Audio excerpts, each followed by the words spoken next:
I'm Sandra Ackmansoy, and I'll be talking about cultural barriers and working internationally today.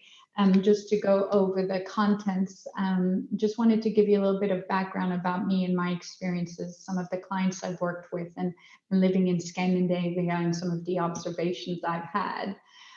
So I was born in Paris, in France. My mom is French and my father is Turkish. And I guess maybe that gave me a head start about seeing how people communicate differently or have different styles. And again, of course, it's always important not to generalize. People are people, doesn't mean they reflect their entire country. But from Paris, we moved to Houston in Texas for my mom's job from when I was 9. And from there, I studied and started my career. So, in terms of my educational background, I am a civil engineer, and I had both my bachelor's degree and my master's degree in engineering at the University of Texas. And after a couple of years of working, I did go back and get an MBA in France. When I first when I was at the University of Texas, I was recruited by Procter and Gamble, and some of you will know Procter and Gamble through Pantene shampoo or Folgers coffee, or Pampers, Pringles, etc. And it was a great my career because I was based in Belgium, in Brussels, which is a country that has a dual language system, French and Dutch. But also, more importantly, is I got to manage projects in all sorts of countries, ranging from Morocco to Poland, and from Egypt to Spain. And this is just a map that shows some of the countries that I would have worked in at the time. In the darker blue is the countries, or are the countries, that Arup has permanent offices in. Arup at the time and still does work a lot for P&G as a consulting engineer.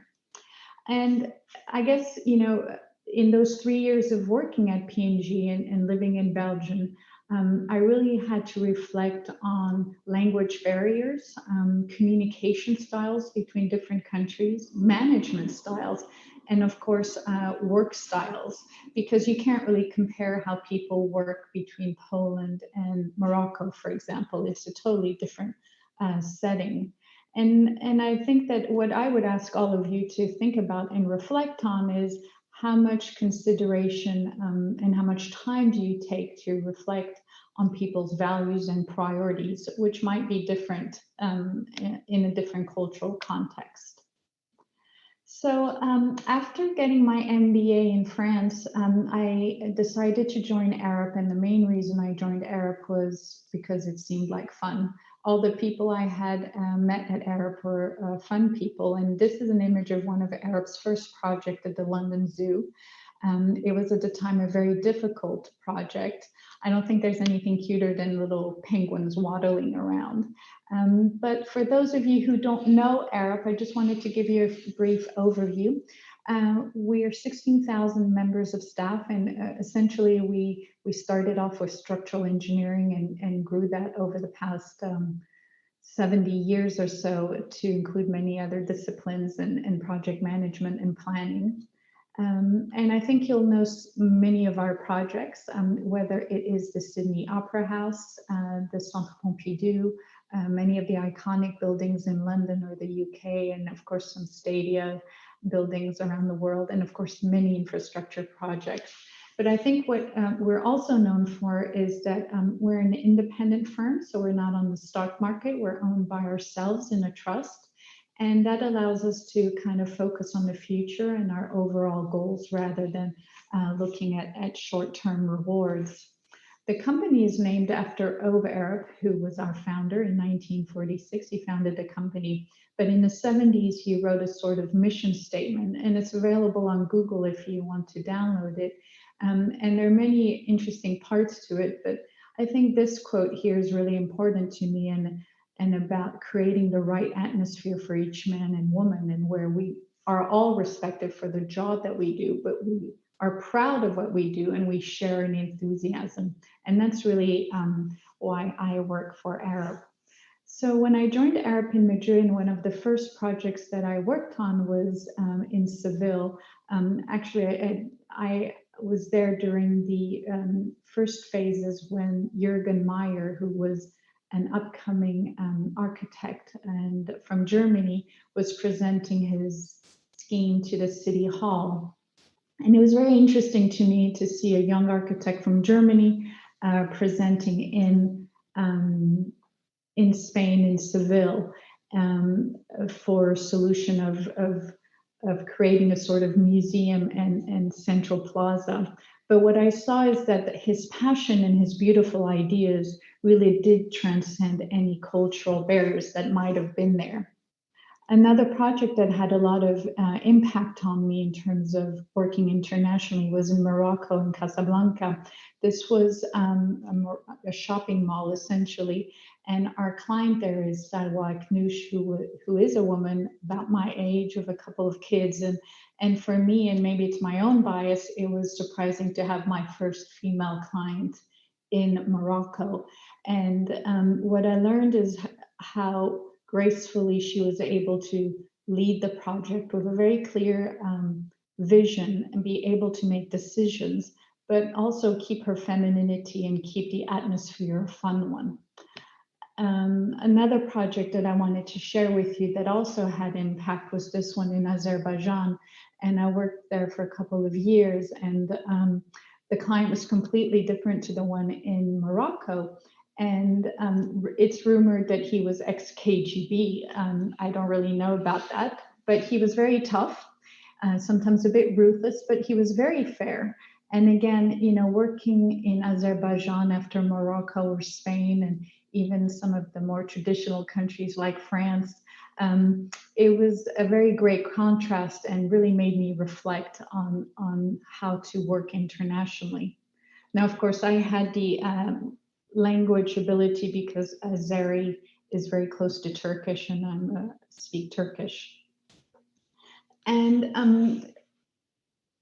I was vacationing in France actually, and saw the Mont Blanc in France. And these are two images of at the same time of year. And I took these photos from the French side and from the Italian side. And the contrast of how different they look was really interesting to me. And I think maybe sometimes that's what we have to consider when working internationally, is we're looking at the same thing, but maybe from different countries, they look completely different. And it also makes me reflect about what a lot of people or books refer to as the helicopter view. And in the context of mountains, you know, I think it's really important to take a high mountain view look at things so that cultural barriers don't stop us from getting on with our work or our projects.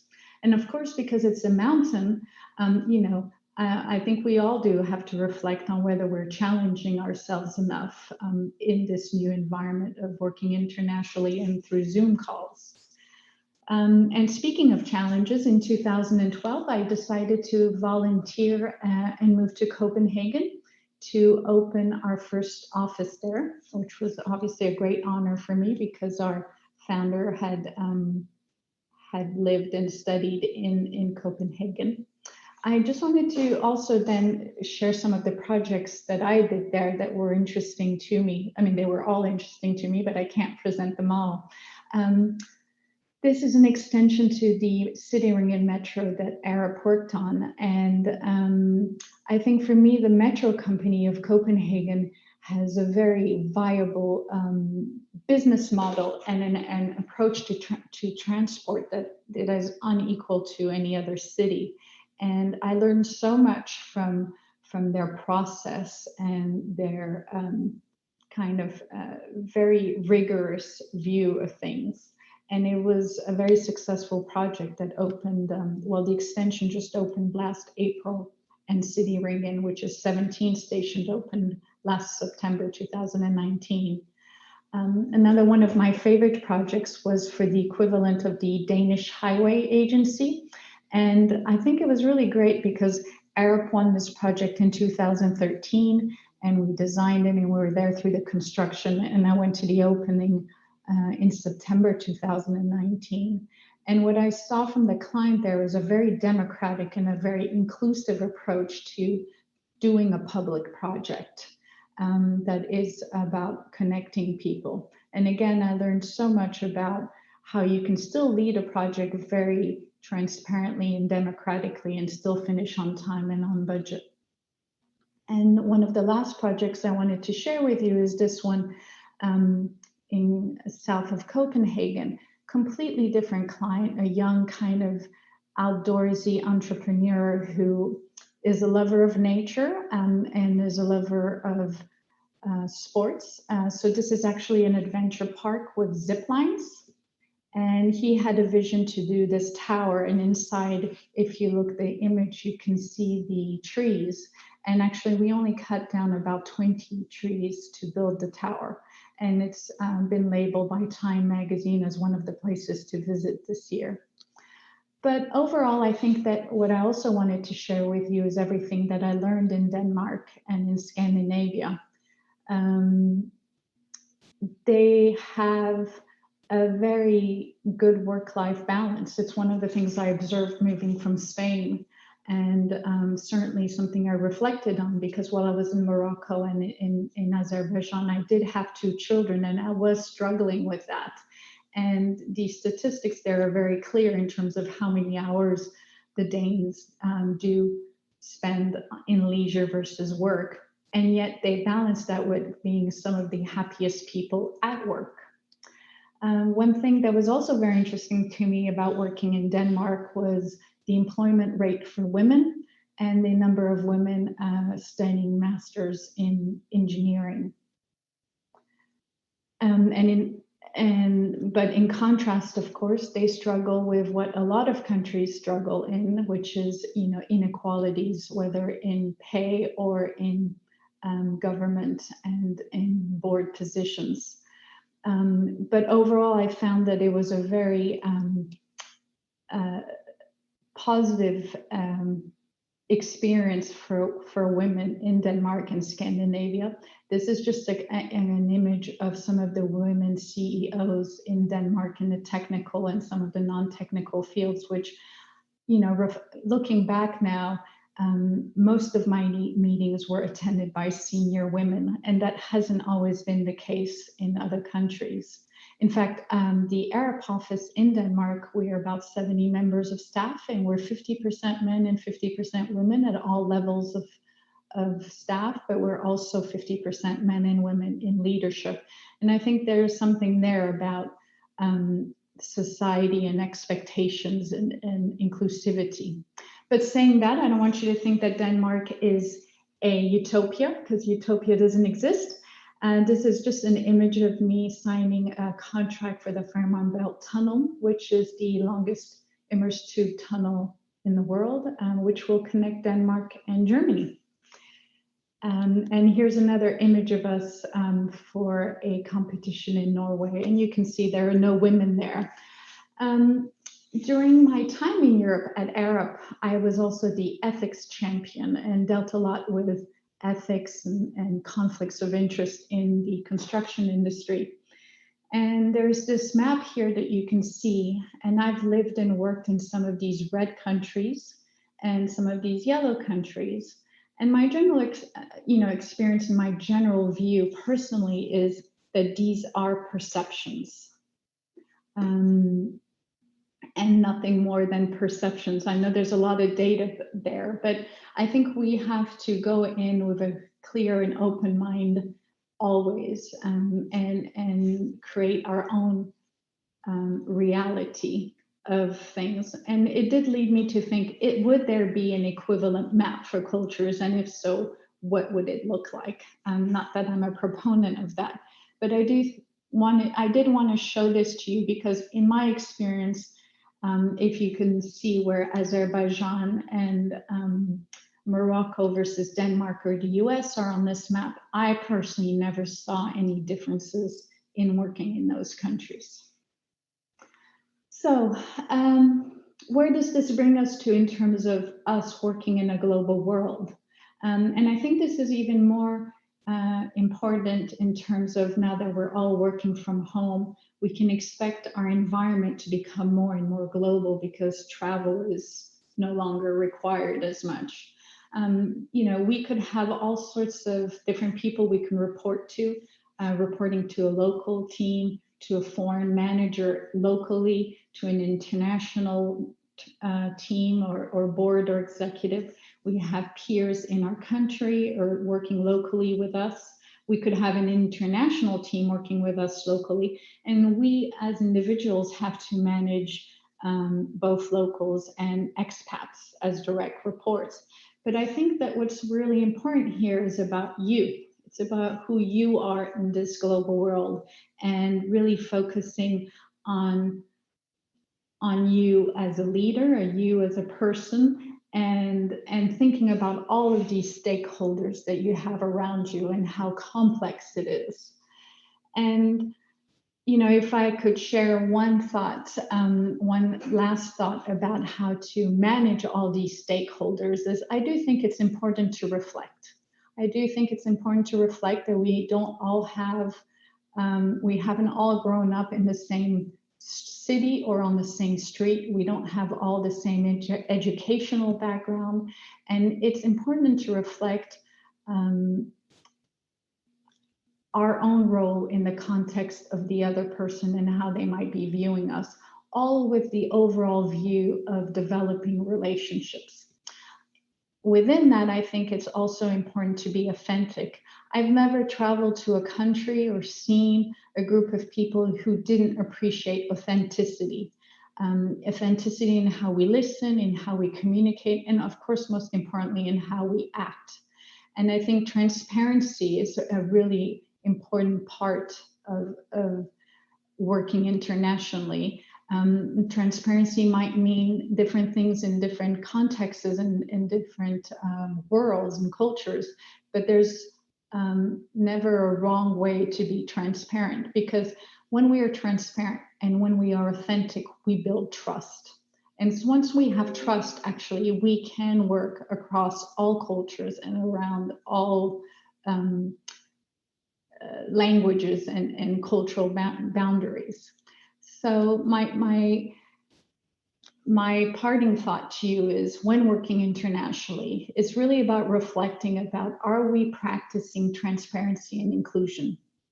Do we take the time to reflect and focusing on authenticity and how to be authentic? Or are we kind of sometimes playing a role?